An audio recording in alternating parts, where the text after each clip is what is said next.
ఈరోజు జగన్మోహన్ రెడ్డి గారి press meet ఒక విధంగా చెప్పాలంటే సూపర్ హిట్ అనేసి చెప్పుకోవాలి. నిజంగా చాలా వండర్ఫుల్గా మాట్లాడాడు. ప్రతి ఒక్కటి కూడా విత్ డేటా, స్టీల్ ప్లాంట్ సంబంధించి అయినా సరే, అదేవిధంగా చంద్రబాబు నాయుడు గారి మీద ఉన్న కేసులకు సంబంధించి అయినా సరే, రైతులకు సంబంధించి, విద్యార్థులకు సంబంధించి, రెడ్ బుక్ సంబంధించి, తిరుమల లడ్డూకి సంబంధించి, కల్తీ నెయ్యికి సంబంధించి, కల్తీ నెయ్యి దానికి సంబంధించి అన్నిటి మీద చాలా వివరంగా, చాలా ప్రస్ఫుటంగా, అందరికీ అర్థమయ్యే రీతిలో, ఎక్కడ కానీ బూతులు లేకుండా, ఎక్కడ కానీ అగ్రెసివ్గా మాట్లాడకుండా, చాలా సింపుల్గా, శుతిమెత్తగా కూటమి ప్రభుత్వాన్ని ఏకీపరైనాడు జగన్మోహన్ రెడ్డి గారు. అనేక పాయింట్స్ కూడా చెప్పుకోవడానికి, కానీ జగన్మోహన్ రెడ్డి గారు మాట్లాడిన విషయాల్లో రైతులకు సంబంధించి, తిరుమల లడ్డూకి సంబంధించి చాలా బాగా మాట్లాడాడు. అదేవిధంగా కల్తీ నెయ్యికి సంబంధించి చాలా వండర్ఫుల్గా మాట్లాడాడు. ఈ బోలే బాబా అని చెప్పి మధ్యకాలంలో మీ పేరునే ఉంటారు మీరంతా. ఎవరైనా ఈ బోలే బాబా అని చెప్పి నేను కూడా అనుకున్నట్టు బోలే బాబా అని ఎవరు వెళ్తా.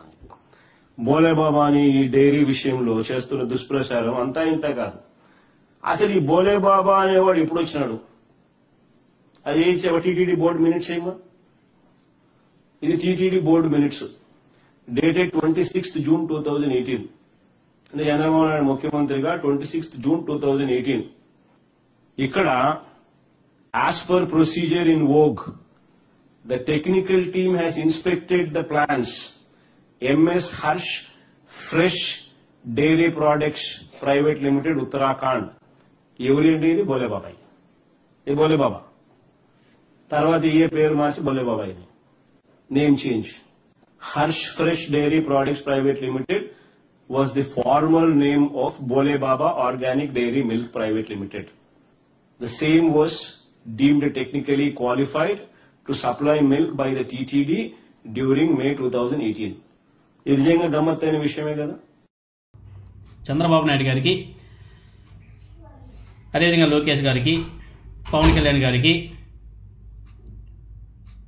దమ్ముంటే వీటికన్నింటి కూడా సమాధానం చెప్పాలి.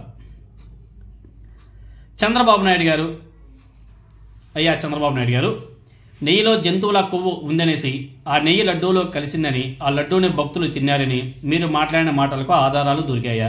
ఇవన్నీ కూడా జగన్మోహన్ రెడ్డి గారు ప్రశ్నించాడు. దొరికాయా? లేదు. కల్తీ నెయ్యి ఆరోపణలో ఉన్న ఆ ట్యాంకర్లో ప్రసాదం తయారీలోకి వెళ్ళాయా?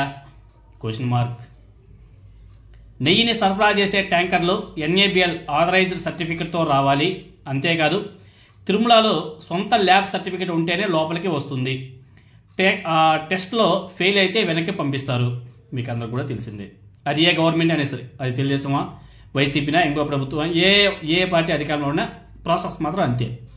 అదేవిధంగా చంద్రబాబు నాయుడు గారు ముఖ్యమంత్రిగా ఉన్నప్పుడు 2014 నుంచి 2019 మధ్యకాలంలో 15 సార్లు ఆ తిరుమల టెస్ట్ ల్యాబ్లో ఈ నెయ్యి ఫెయిల్ అయితే 15 సార్లు వెనక్కి పంపించారంట. అదేవిధంగా వైఎస్ఆర్ కాంగ్రెస్ పార్టీ అధికారంలో ఉన్నప్పుడు 18 సార్లు ఫెయిల్ అయితే వెనక్కి పంపించారంట.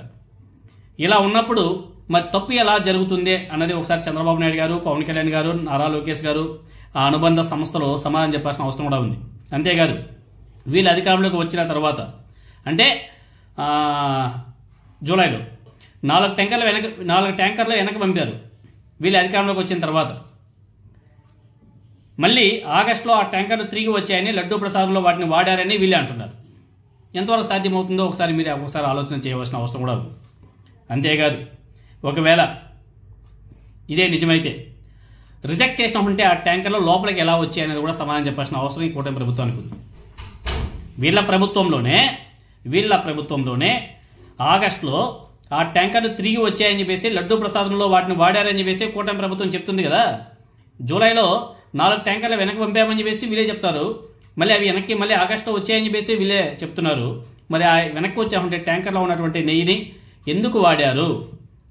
వాటిని ఎందుకు రిజెక్ట్ చేయలేదు? రిజెక్ట్ చేసినటువంటి ట్యాంకర్లను లోపలికి ఎలా అనుమతించారు? వీటికి సమాధానం చెప్పాల్సింది ఎవరు? ఇప్పుడు అధికారంలో ఉన్నటువంటి కూటమి ప్రభుత్వమే కదా. ఎటువంటి ఆధారాలు లేకుండా వర్బల్గా మైక్ పట్టుకొని ఒకరి మీద అబాండాలు వేసేస్తే సరిపోతుందా?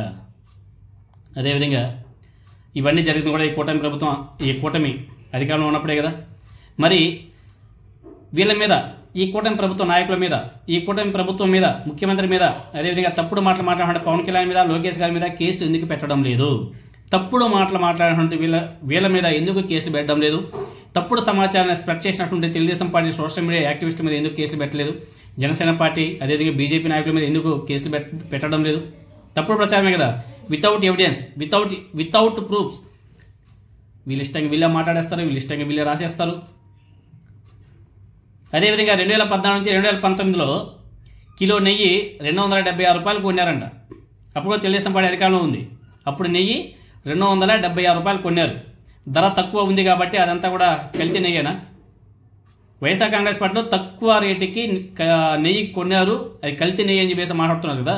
మరి ఇది కూడా తక్కువే కదా, 276 రూపాయలు. మరి ఆనాడు కూడా కల్తీ జరిగింది అనేసి అనుకోవాలా? అదేవిధంగా డోలే బాబా గురించి మాట్లాడతారు. అసలు డోలో బాబాకి పర్మిషన్ ఇచ్చిందే కూటమి తెలుగుదేశం ప్రభుత్వం 2018లో. 2018లో తెలుగుదేశం పార్టీ ప్రభుత్వం డోలే బాబాకి నెయ్యి సరఫరా చేయమని చెప్పేసి జీవో కూడా ఇచ్చారు.